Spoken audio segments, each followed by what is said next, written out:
সংসারটা যদি সুন্দর করতে চান, দাম্পত্য জীবনে যদি হ্যাপি থাকতে চান, তাহলে কখনো কোনো দিন বউয়ের সাথে মিথ্যা কথা বলবেন না।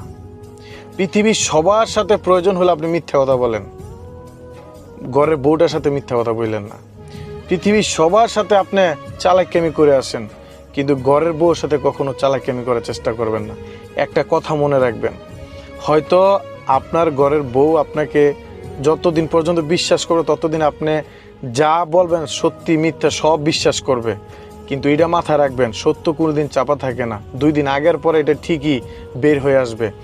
যখন আপনি তার কাছে প্রমাণ হয়ে যাবেন যে আপনি একজন মিথ্যাবাদী, আপনি একজন প্রতারক, তাহলে পুরো পৃথিবীটাও যদি আয়না যদি তার হাতের সামনে দেন, সে কখনো আপনার দিকে ফিরে তাকাবে না। আর মেয়েদের মনে যদি একবার বিশ্বাসটা নষ্ট করে ফেলেন, দুনিয়াটা কেমত হয়ে যাবে, দ্বিতীয়বার আপনি আর বিশ্বাসের জায়গায় যেতে পারবেন না। কোনো ঘরের বউয়ের